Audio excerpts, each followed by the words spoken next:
Roop! Hey, welcome back, old man.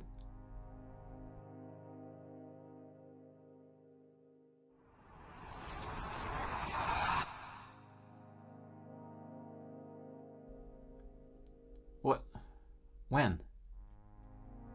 Before what? Before profits became easier than desires. Rupert, we got a ticking clock. Remember, you got the synaptic mesh decay. Speak your mind. Bioshock Mobile and the world of portable gaming before they cracked the monetization code. It was 2010 AD, and mobile games were different. Not unlike the Flash games of old, mobile games were often charming and simple, but occasionally they were a tour de force of creative problem solving in game design. During this renaissance of sorts, mobile gaming applied to not only smartphones, but also flip devices, handheld consoles, one-off toys, and MP3 players, like the clickwheel iPod. The goal back then wasn't to stuff in advertisements or even to establish in-game stores for microtransactions. It was simply to create something that felt fully formed. Once you paid for the game, it was time to simply play it. Have fun with it, and if it impressed you, you'd recommend it to your friends, and maybe they would buy it themselves. The business model rewarded quality and uniqueness. There was also an unspoken promise in this era of mobile games, a silent wish among players, a blind optimism that seemed to fill the hearts of consumers. It was the hope that somehow the mobile version of a popular AAA game would essentially be the entire game smashed down into a hilariously small device. That somehow, through sheer force of will, these mobile game developers would be able to translate a fully featured console game to a platform with a fraction of the resolution, a modicum of the processing power, and keypad controls. And believe it or not, there were some successes in this endeavor. One in particular is half lost, nearly forgotten, and so very fascinating. Bioshock Mobile, created in JavaScript and written for flip phones and early smartphones. Whoa. The 3D version is almost completely lost to time. Its files are preserved on the internet, but accessing them requires advanced emulation, and half of the levels were never officially released, leaving them in a semi-playable state, but overall, incomplete. The game was, in essence, a direct translation of its more advanced inspiration. In parallel realities, Bioshock was released on the first PlayStation, and it looks exactly like this mobile version of the game. Low poly, but otherwise the exact same game. It's fascinating to behold the game's story, plasmids, hacking, gene tonics, ammo types, weapon upgrades, and even the classic 1-2 punch had made their way onto something that slid effortlessly into a pocket. Imagine playing Bioshock, start to finish, on a device like this. And though today it can be emulated with great effort, there's just no replacing the moment in history when people would casually play Bioshock with a keypad while they waited for the train. And that's only part of the story. During this era, every platform had fundamentally different specifications. Games had to be built from the ground up in order to function on the hardware that certain devices carried. For some unknown reason, 2K wanted to put Bioshock everywhere.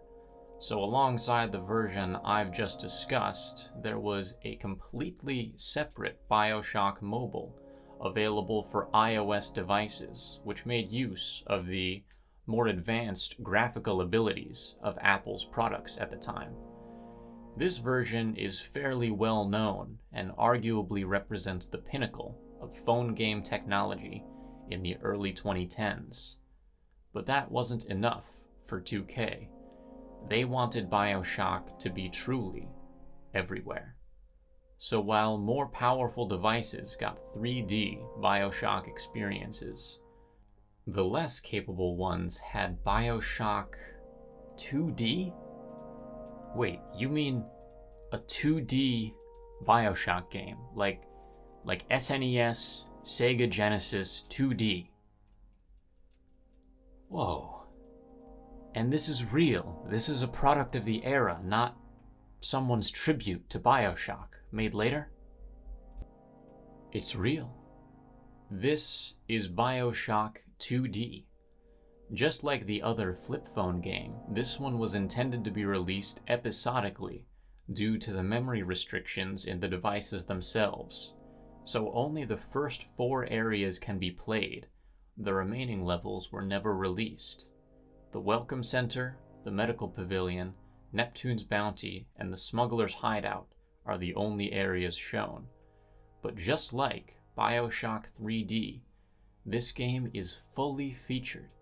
The only mechanic that is not present in the mobile versions is the camera.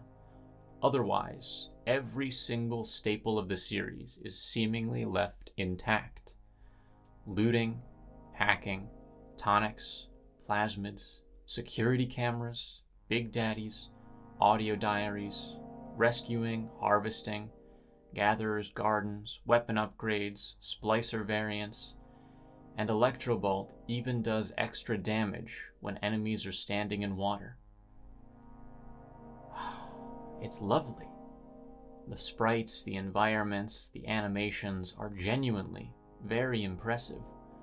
Bioshock 2D is an entire, fully realized game. It would have looked right at home on the display of a Game Boy, but it was played on something smaller than a Game Boy, on a clamshell flip phone. Roop, this is absolutely remarkable. Bioshock didn't just come out on consoles and PC. These versions of the game are fully featured experiences. It's so impressive. The uncompromising desire to maintain the core gameplay and story led them to create something beautiful and clever. And it's lost to time. Oh. Luckily, it can be emulated on modern devices, but the moment, the incentive to create it, the stores that carried it, and the devices that ran it are gone, forgotten, or defunct.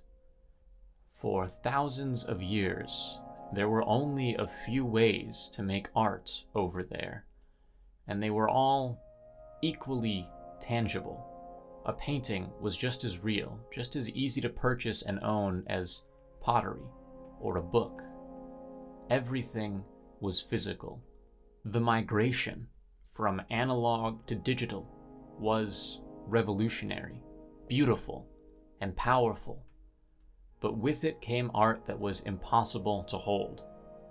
Mobile software like this is a painting that can melt away when the wrong light switch gets flicked. Mobile games are dust in the wind of constant innovation, reliant on hardware and firmware that is constantly changing, churning like an ocean. The Bioshock mobile games are like balloons, held by a string in the hand. That string has been cut, and they're just floating away. But now, we get to admire them as they drift off into space. Maybe they can spark joy in just a few more brand new hearts before they vanish from view entirely, never to be seen again.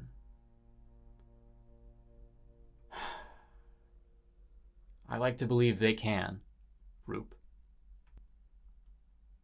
And I think you can too.